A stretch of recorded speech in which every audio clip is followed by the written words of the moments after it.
Hello, my name is Winsley, and welcome to my 5 top tips for the Invasions DLC for Age of Wonders Planetfall.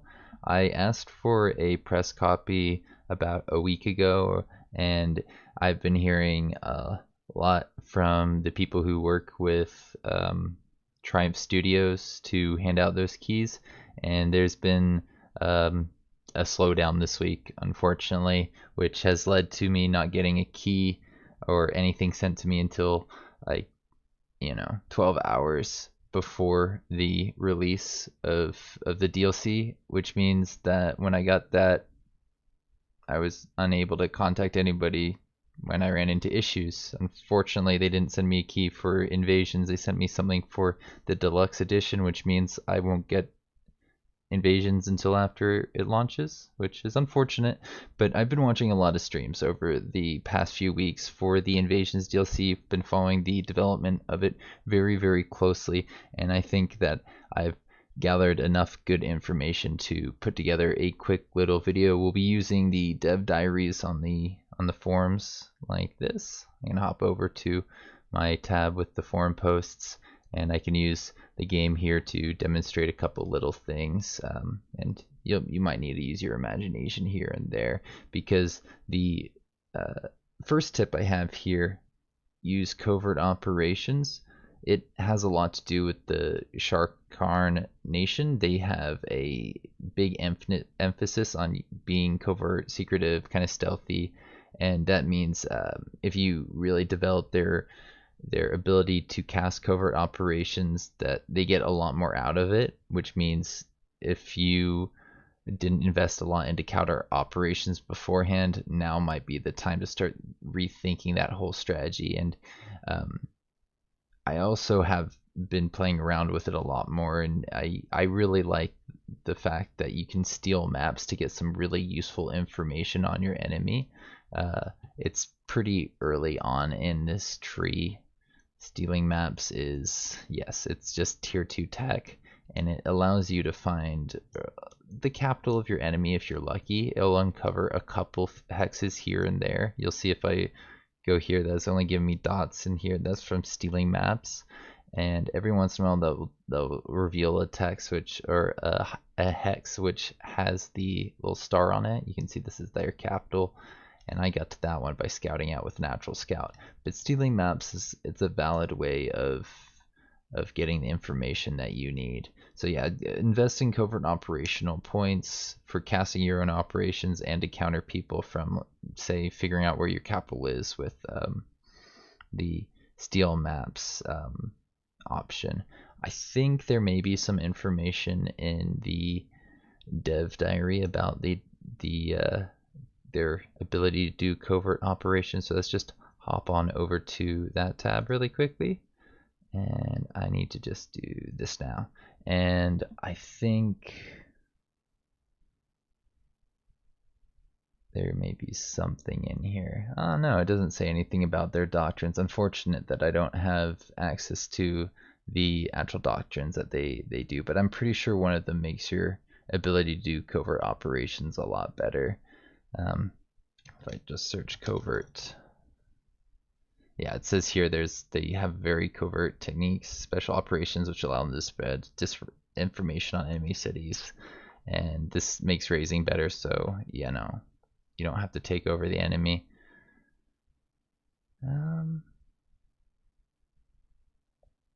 I'm not seeing anything else worth highlighting here. I think we can move on to the second tip, which is to use status effects more. The Sharkarn are weak to them. I believe they have a lower resistance by 2. They have 2 less resistance to all status effects, so it's easier to get things like blind and stagger and catatonic or concussion to land on your enemy. All around, very, very useful to take advantage of, but if you're facing off against a high tier unit, they're gonna have a little bit more resistance to things like status effects. I wonder if this even highlights anything about status effects. Yeah, their resistance is lowered by 2. But they do have some mods I think compensate for that, so it's something that can only go so far. There's only so much that it can do in your favor, and in the end you still need to kill the units, which has nothing to do with what status effects are on them. So, lowering the enemy's health, still pretty good, but status effects probably better than they used to be, especially if there are Sharkarn marauders on the map every once in a while. I'm sure you know this if you're familiar with the game. You'll run into an independent stack with some units that you could build. This, for example, is a Kirko, like Cynumbra stuff.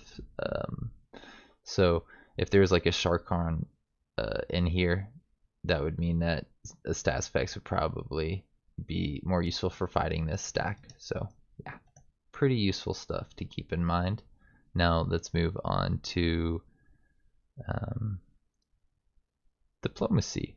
My third tip is give diplomacy another chance. It's something that I know when I first played Planetfall, I wasn't very happy with how diplomacy worked. A lot of the decisions that were made were using factors that you couldn't see. You couldn't see what was important in the decision for going to war, for taking non-aggression pact, or just trading in general. Every once in a while, they'd just be like, that your request doesn't align with my plans. And I believe that one of the things they said in the streams was that is no longer going to be a response that you get. They'll give you more information about why they don't want that in just the dialogue as well as in the information screens. I think that all of the commanders are going to have a strategy trait and a preference trait, so that they have a little bit more personality and it's easier to align with certain commanders. But if you do, that might make it harder to align with others. I think elitists like it when you kill off NPC faction units, but of course there's things like the xenophiles which probably would not approve of that. And likewise, if you went and were friendly with NPC factions, I think the elitists would not approve and potentially want to kill you. I like this right here where it says the commander's opinion of you has changed by -200 due to their personality trait. That's a lot more information than they used to present. So yeah, I think you should definitely give this another try. I'm going to be giving it another try. It sounds like calling allies to war is now free. It doesn't cost influence, and it gives you max Casus Belli. Or if you're called into war, you get max Casus Belli, and if you call an ally in, then they get max Casus Belli. At least that's how I believe it works. I saw them do some stuff with calling to war in last week's stream, so it definitely has been reworked, and I think in an interesting way, something that's going to give people a lot more options when they are playing in a map with a handful of commanders, not just like a 1v1 tournament type of thing, multiplayer. Okay, so I think we are now ready to jump to the next tip. Take advantage of world events. So we got the introduction of world events, which were in Age of Wonders 3, or they had something like world events in Age of Wonders 3. Basically, every certain amount of turns, you'll get a world event, which will affect everybody on the map in different ways, depending on the world event. Everybody on the same map will have the same effects. Like this Void Echoes will apply this effect to everybody on that map, but there's a lot of different world events that can apply different things. Like this one reduces your accuracy if you, or it reduces the accuracy of range attacks if you have universal camouflage on a unit. That's very, very specific. It's not going to hurt a lot of players, but it will definitely hurt some players who have gone all out on universal camouflage. The one down here, Acid Rain, is going to make it so colonies make less food, and every 2 turns there will be rain that reduces armor of all units by 1. So basically anything that has shields will be much, much, much better off, and melee will be much scarier because melee bypasses shields but not armor, so armor is a good way to counter that, unless it's getting stripped off of you through things like acid rain. This would be really bad for a Devar commander. If you got this event and you were neighboring a Devar commander, you may want to use that to attack them and take out some of their forces that you otherwise wouldn't have been able to. So yeah, that was a quick one. I think we're ready to jump on over to the last tip, which is if you haven't played around with Skitter previously, it's, I think, time to take another serious look at Skitter. I liked the pustules with Skitter. They were really cool, and I think the pustules got a rework where they removed the Skitter off of them, so Skitter's just a little bit less common. They were definitely the most common unit that you would see running around with Skitter, and it basically, if you're not aware, Skitter makes your units a little harder to hit in general for every hex that they travel. But now we're getting a new unit which allows you to Skitter.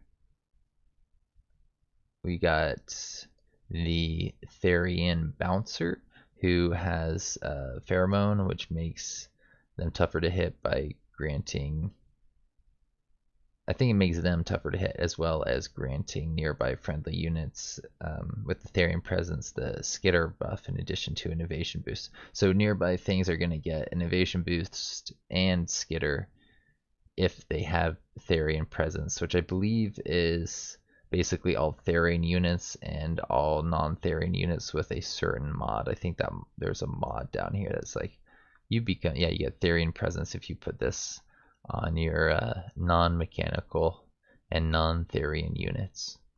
Pretty cool, pretty useful. I think that the Bouncers are going to turn into a lot of people's favorite unit. It says in here that they've got a scary AoE. It doesn't look that scary, to be honest. I think their main appeal is that they are going to be really hard to hit with at least guns. I think with the way evasion works with melee, maybe not so much.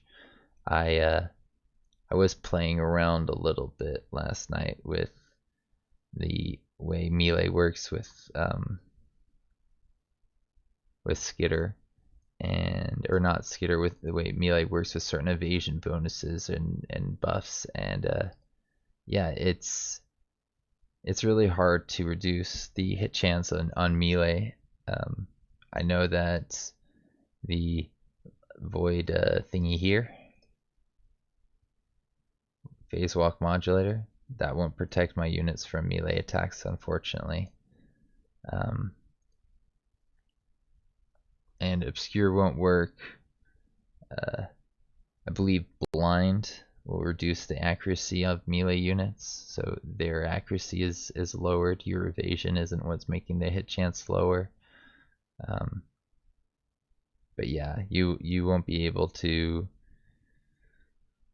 evade melee, making things like Kirko a little bit scarier. I think I just kind of stacked these guys over here, and then I was able to see with obscure and other things that melee, it's an effective way to guarantee damage. Melee may be better. Melee was, to try out melee units was almost a tip, but I think a lot of people have already given them a go. Maybe give them another go. Regardless, I think Skitter is going to be better than melee because of the way this stuff works. Like, yeah, there's no reduction here because of their thingies, but if you look here, if I press this, you'll see that this guy's got a phase shield minus 15%. He doesn't have one. He has one. But yeah, they are all the same hit chance with a melee attack. So yeah, that's all my tips for the Invasions DLC. Thanks for joining me. Hope you enjoyed it. See you around. Have a good one.